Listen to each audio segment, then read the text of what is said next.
I will be discussing English literature. English literature is an epitome of rich, multifaceted, and influential writings in the world, and its development dates back from 5th century and up to present. And it offers truly English spirit. Then reading the following, we will be discussing the several literary texts, and it offers and provide profound understanding of the genuine English culture and beliefs. For our first literary text titled Beowulf. Beowulf is an Anglo-Saxon epic poem consisted of 3,182 alliterative lines, and it is the most important work of Old English. The story took place in Denmark and southern Sweden, wherein it dealt with the heroic deeds of Beowulf, and Hrothgar, who is the king, asked for his assistance because his mead hall was attacked by Grendel, the monster. Its author is an anonymous Anglian poet, but the modern translation was made by Charles W. Kennedy. He is an author, a critic, translator, and an editor. His other popular translations were Andreas, the Exodus, and the Phoenix. In the movie Beowulf, it only focused on slaying Grendel, but there are more of it. Like slaying Grendel's mother and the dragon. Then Beowulf also became the king, but later on he died. And for the summary, Hrothgar is well loved by his people, by his successful in wars. Then he builds a lavish wall called Heroth to house his army or soldiers. Then as they celebrate, they were singing loudly, they are jubilant, and they provoke the monster named Grendel. And kills 30 of the warriors in celebrating. And for the next 12 years, the fear of Grendel's potential fury casts a shadow over the lives of the Danes. So natigil nga yung pagse-celebrate ng taga-Danes ng mga tao ni King Hrothgar, dahil once na nag-ingay sila, babalik yung monster na si Grendel. Then Hrothgar and his advisors can think of nothing to appease the monster's anger, so they ask for help of Beowulf. Beowulf, who is the prince of Geats, hears about Hrothgar's troubles and gathers his men and sets sail from his home in southern Sweden. The Geats are greeted by the members of Hrothgar's court, and Beowulf boasts to the king his previous success as a warrior, particularly his success in fighting sea monsters, as you can see from the movie. Then Hrothgar welcomes the arrival of Geats, hoping that Beowulf will live up to his reputation. During the banquet that follows Beowulf's arrival, unfurled, a Danish soldier voices his doubts about Beowulf's past accomplishments, and Beowulf in turn accuses Unferth of killing his brothers. Okay? Before retiring for the night, Hrothgar promises Beowulf great treasure if he meets with success against the monster. Then that night, Grendel appears at Heroth, and Beowulf, true to his word, wrestles the monster barehanded, and he tears off the monster's arm at the shoulder, but Grendel escapes, only to die soon afterward.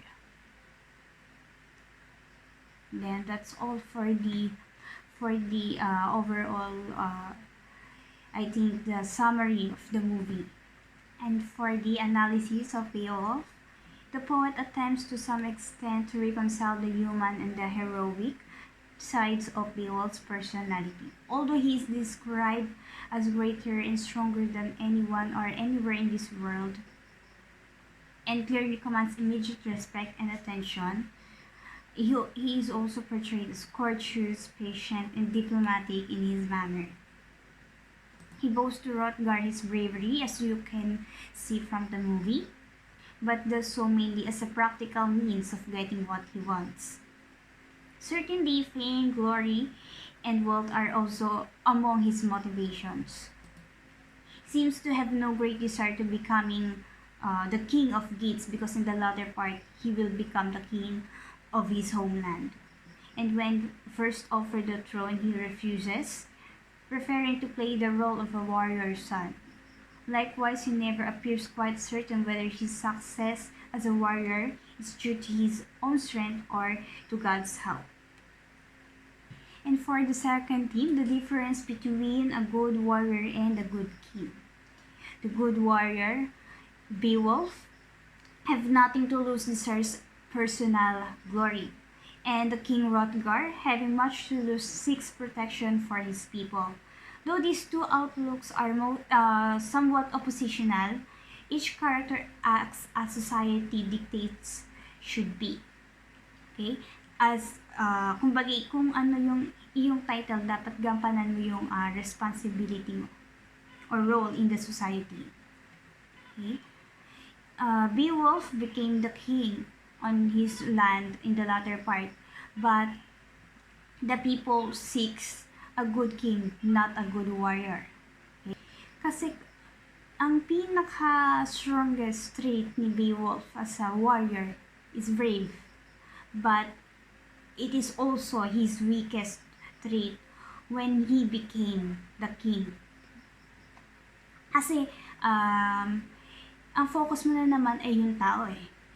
Hindi na yung kumbaga personal glory mo or kasi fighting or battling with sea monsters or in participating in war motivates him. But as a king, it should hindi dapat napoposes to ng isang king. Okay? Dapat ang focus lang ay yung pag-govern or yun nga meron si Hrothgar yung pagkakaroon ng protection para sa kanyang nasasakupan.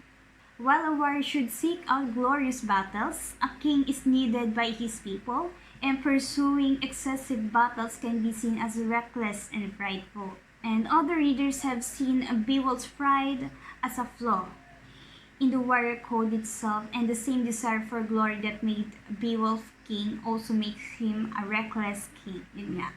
Beowulf's death leaves his people vulnerable and afraid, suggesting that ultimately Beowulf's fame and glory is worth little. And on the other hand, the poem is itself a monument of Beowulf's fame. The importance of establishing identity. Even though Beowulf has a record of his heroic deeds, the concept of identity, which the two principal components are ancestral heritage, and from this you will earn your reputation. They are clearly central to the poem, and from the opening passages of the poem and also from the movie, every male figure is known as his father's son. Ibig sabihin, kung mapapansin nyo dun sa movie, itong si King Hrothgar ay pinakilala yung mga mga male figure sa sa mga ancestor ni Beowulf. Kumbaga, your sense of identity is based from your family lineage. This concern with family history is so prominent because of the poem's emphasis on kinship bonds, and characters take pride in ancestors who have acted valiantly, and they attempt to live up to the same standards as those ancestors. Next is two poems by Robert Frost.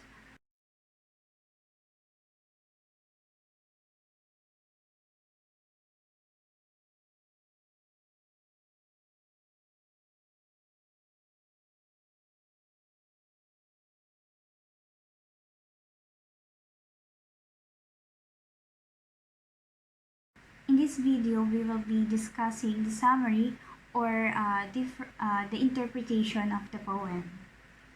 In this poem, it is simplicity itself, and the speaker is stopping by some woods on a snowy evening. He or she takes in the lovely scene in a near silence, and he is tempted to stay longer, but acknowledges the pull of obligations and the considerable distance yet to be traveled before he or she can rest for the night. And it mostly talks about the woods, and it describes the poem is lovely but entices or leads us in a dark depth or dark interpretations. In this case, it stands alone and beautiful, and the account of a man stopping by woods on a snowy evening, but give us a calm hither look that begs us to load a full inventory of possible meanings or interpretations. As you can observe from the last stanza, there are two lines that was repeated. The first, "and miles to go before I sleep," stays within the boundaries of literalness. Ibig sabihin, literal lang talaga yung meaning ng line na yun.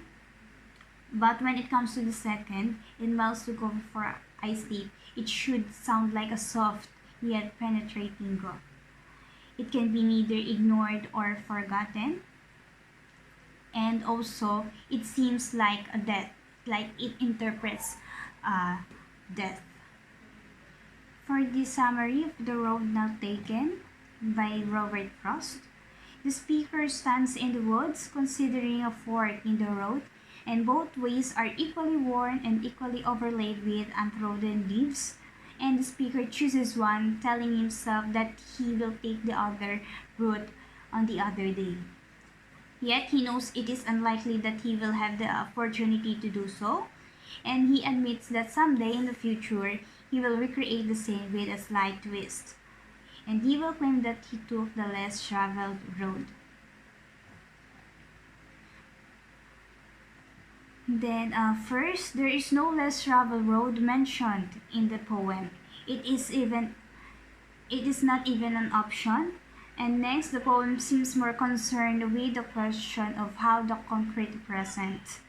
Even as he makes a choice he is forced to make if he does not want to stand forever in the woods, one for which he has no real guide or definite basis for decision making, or which road should be taken. And the speaker knows that he will second guess himself somewhere down the line or as he travels through that road. Or at the very least, he will consider what is irrevocably lost, the impossible or the unknowable other path. But the nature of the decision is such that there is no right path, just the chosen path and the other path. So to add a further level of irony in the poem, the theme of the poem may, after all, be "seize the day, but a more nuanced carpe diem, if you please." Then the next literary text is Sonnet 18, authored by William Shakespeare. By name Bard of Avon or Swan of Avon, he is an English poet, dramatist, and actor, often called the English national poet and considered by many to be the greatest dramatist of all time. Then, discussing the summary or interpreting the lines in Sonnet 18. As you can see from the first line, the speaker opens the poem with a question addressed to his beloved. "Shall I compare thee to a summer's day?" And the next 11 lines are devoted to such comparison. And in the line 2, the speaker specifies what mainly differentiates the young man from the summer's day. He is more lovely and more temperate. Then the sun, the eye of heaven, often shines too hot or too dim, and summer is fleeting. its date is too short and leads to the withering of autumn. And the final quatrain of the sonnet tells how the beloved differs from the summer in that respect, and his beauty will last forever. And that explains the line, "Thy in eternal summer shall not fade." And in the couplet, the speaker explains how the beloved's beauty will accomplish this feat and not perish, because it is preserved in this poem, which will last forever. It will live in the line, "As long as woman can breathe or eyes can see." And the poem is simply a statement of praise about the beauty of the beloved. Summer tends to unpleasant extremes of windiness and heat, but the beloved is always mild and temperate. Summer is incidentally personified as the eye of heaven with its gold complexion. The imagery throughout is simple and unaffected, with the darning buds of May, giving way to the eternal summer which the speaker promises the beloved. And the language too is comparatively unadorned for the sonnets, and it is not heavy with alliteration or assonance, and nearly every line in its own is self-contained clause, and almost every line ends with some punctuation which affects a pause. And next, the sonnet 116. This sonnet attempts to define love by telling both what it is and what it is not. In the first quatrain, the speaker says that love, the marriage of true minds, is perfect and unchanging.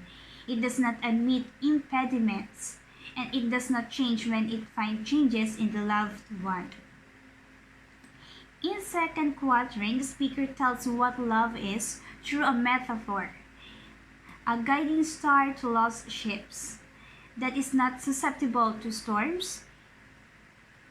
Then, in the third quatrain, the speaker again describes what love is not.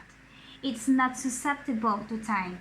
Though beauty fades in time, as rosy lips and cheeks come within his bending sickle's compass, love does not change with hours and weeks. Instead, it bears it out even to the edge of doom. In the couplet, the speaker attests to his certainty that love is as he says. If his statements can be proved to be error, he declares he must never have written a word, and no man can ever be in love. Then the commentary from the sonnet 116. Essentially, this sonnet presents the extreme ideal of romantic love, and it never changes, it never fades, it outlasts death and admits no flaw. What is more, it insists that this ideal is the only love that can be called true. If love is mortal, changing, or impermanent, the speaker writes that no man ever loved. The basic division of this poem's argument into the various parts of the sonnet form is extremely simple. The first quatrain says what love is not, and the second quatrain says what it is, in the line, "A fixed guiding star unshaken by tempest," while the third quatrain says more specifically what it is not, like in the line, "Time's full," that is subject to change in the passage of time, and the couplet announces the speaker's certainty. What gives this poem its rhetorical and emotional power is not its complexity, rather it is the force of its linguistic and emotional conviction. Its imagery, particularly in the third quatrain, in the line, "Time wielding a sickle that ravages beauty's rosy lips and cheeks," is rather standard within the sonnets, and its major metaphor in the line, "Love as a guiding star," is hardly startling in its originality. But the language is extraordinary in that it frames its discussion of the passion of love within a very restrained, very intensely disciplined rhetorical structure. And for our last, about the European literature. Europe is considered one of the greatest civilizations in the world of history for more than 500 years. And it's described as the unity of diversity. The Spanish and Portuguese collections tend to emphasize the imperial experiences of those countries, but including the major literary works, the religious history, and pamphlets in abundance. Then our first literary text, the poem Man and Woman, authored by the famous French poet Victor Marie Hugo. He was a romantic movement writer and best known in America as the author of Les Miserables and The Hunchback of Notre Dame. Then about the Man and Woman, it is one of Hugo's poem during the 19th century. He wrote this for an attempt to unravel the enigma inside us, which explores the dualities of life and love. Since he was raised and did embrace the great internal human question of earthly love and contradictions witnessed by him during the political upheaval in France. Overall, the poem delivers such remarkable or puzzling words to describe the differences between a man and woman.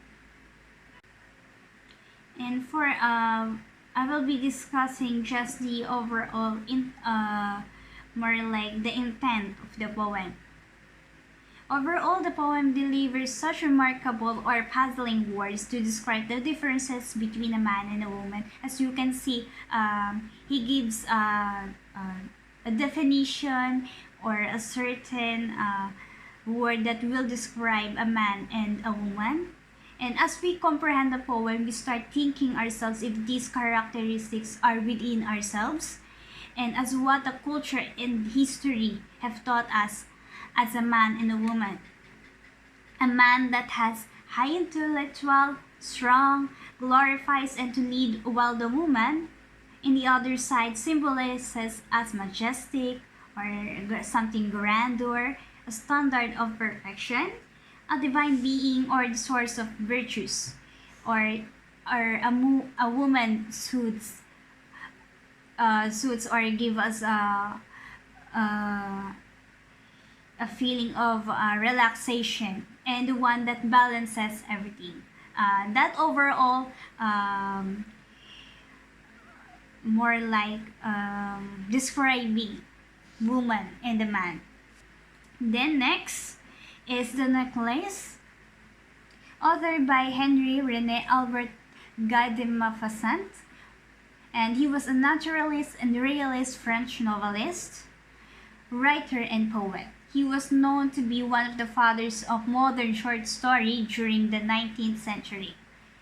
And he's a good scholar, indulging the poetry and interest, fascinated by the discipline of psychiatry, empower his fiction. Okay, about the necklace. It is a short story written by Guy and was initially published in 1884 in the French newspaper. It is known for its finest surprise denouement, and it is one of Maupassant's short stories that gave him a recognition as the master of that genre. Okay? And the story features a couple who suffered a misery because of an expensive jewelry. Then for the theme of the necklace, first is the deceptiveness of appearance. The reality of Matilda's situation is that she is neither wealthy nor part of the social class of which she feels she is a deserving member. But Matilde does everything in her power to make her life appear different from how it is. She lives in an illusionary world where her actual life does not match the ideal life she has in her head. She believes that her beauty and charm make her worthy of greater things. Kumbaga, yung kanyang kaya isip niya na deserving member siya ng social class dahil sa kanyang ganda. Okay?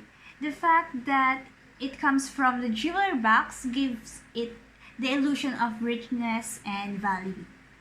For the second theme, the danger of martyrdom, Matilda's perception of herself as a martyr leads her to take unwise and self-serving actions.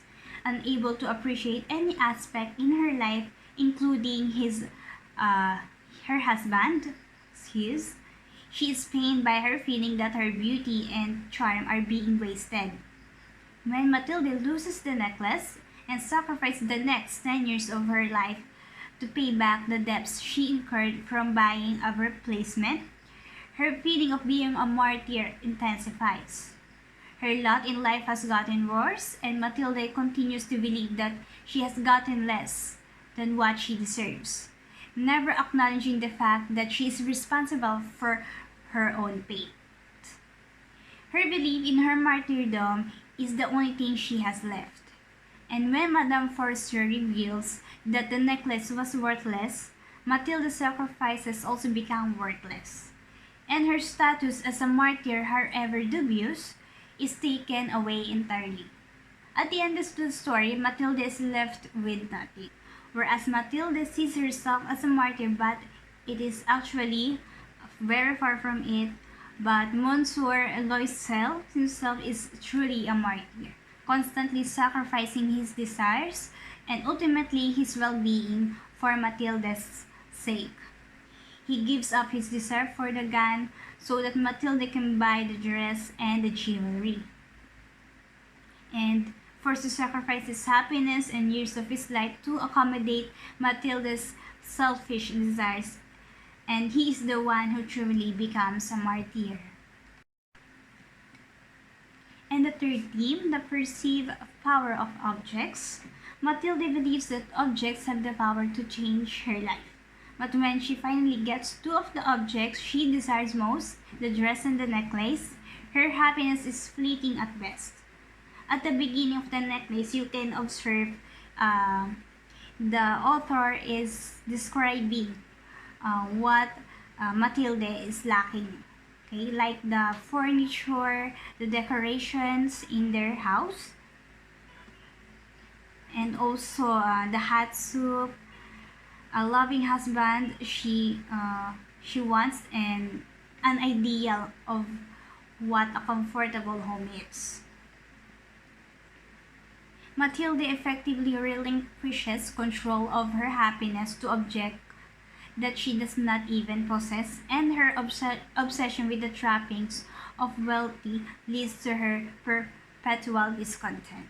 And when she finally acquires the dress and the necklace, those objects seem to have a transformative power. She is finally the woman she believes she was meant to be.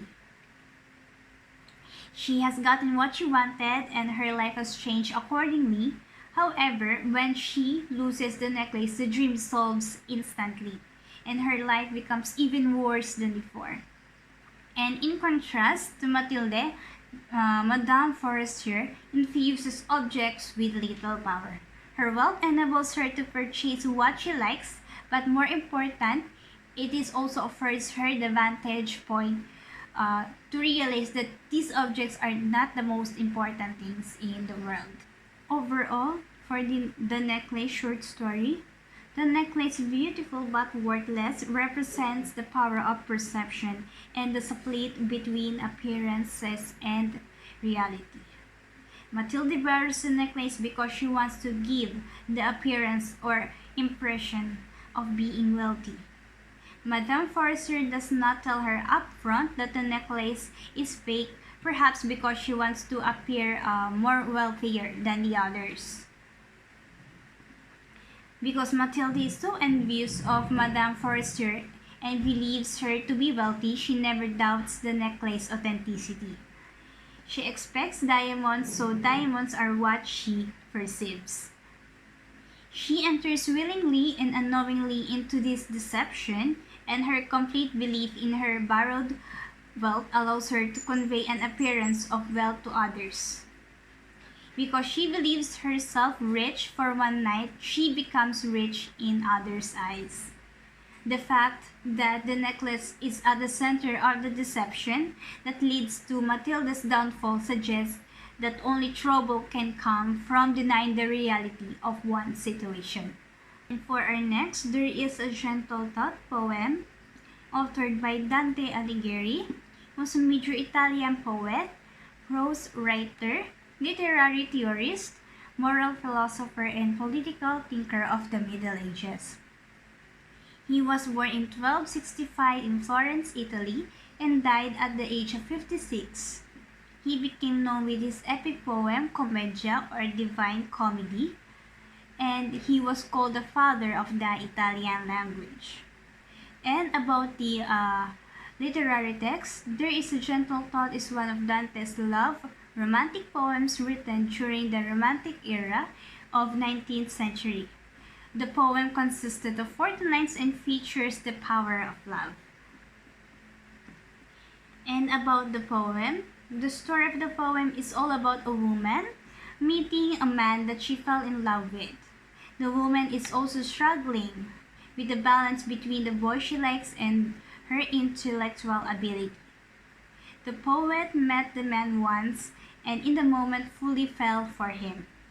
The speaker in the poem is a woman writing a poem to the man that she loves.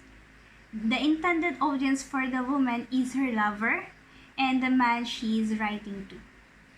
The imagery and figurative language of the poem. In the line, there is a gentle thought that often springs to life in me because it speaks of you.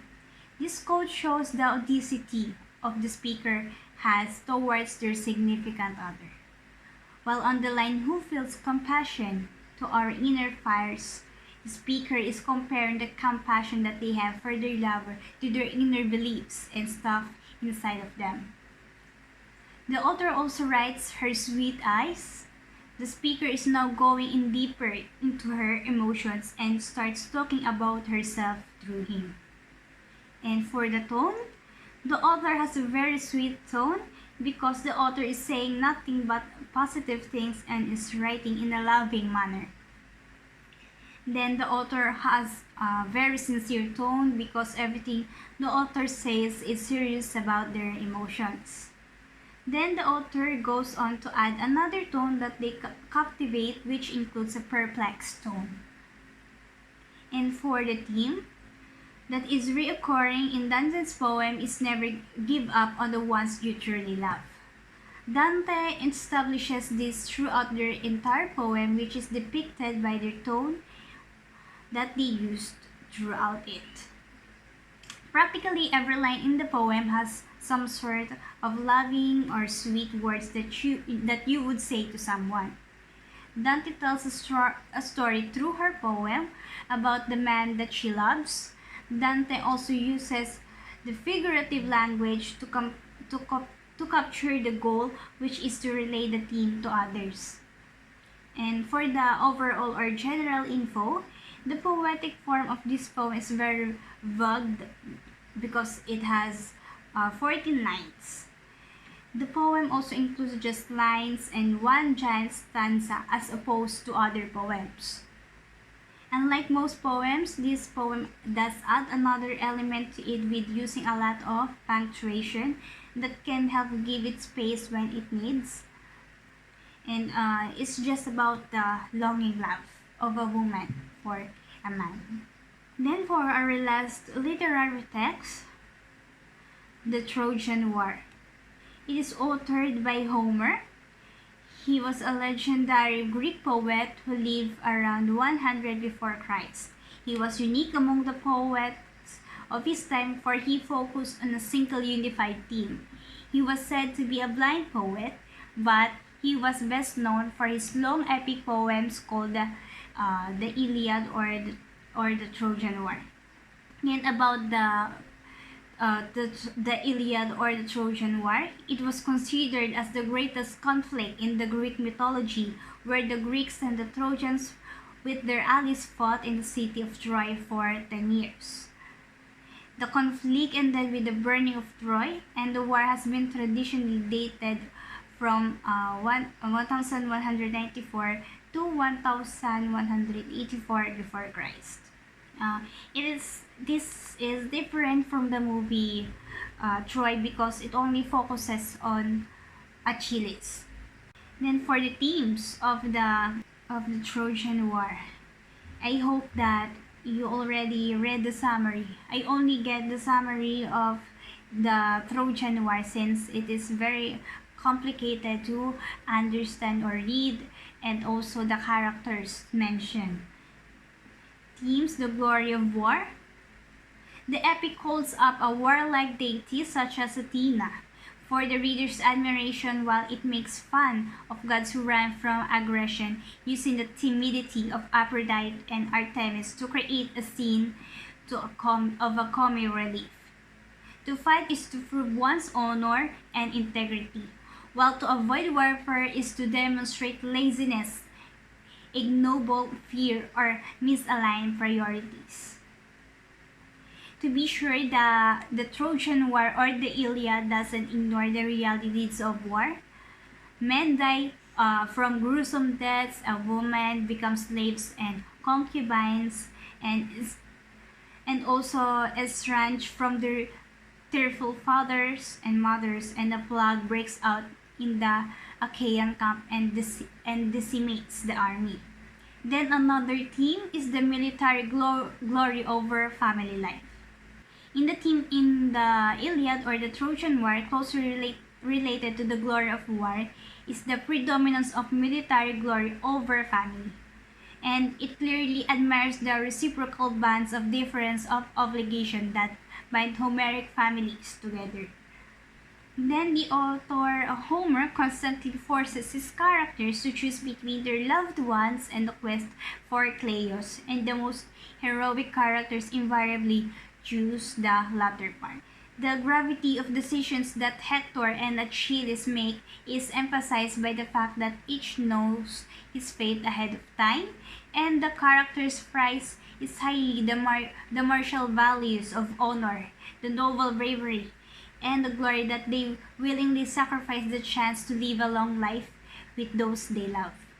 And overall, for the overall intention of the Iliad or the Trojan War, it emphasizes the ephemeral nature of human beings and the world, suggesting that mortals should try to live their own lives as honorably as possible, so that they will be remembered well. For if mortals' physical bodies and material creations cannot survive them, perhaps their words and deeds can. Certainly, the existence of Homer's poem would attest to this notion. Then, discussing the other part of the Trojan War, its time and place would be on the Bronze Age, mostly on the 12th or 13th century before Christ, and the place would be on the Troy. The major conflict would be Agamemnon's demand for Achilles' war prize, which is the maiden. Then the climax would be Achilles' return to combat turns the tide against the Trojans once and for all, and ensures the fated fall of Troy, to which the poet has alluded throughout the poem.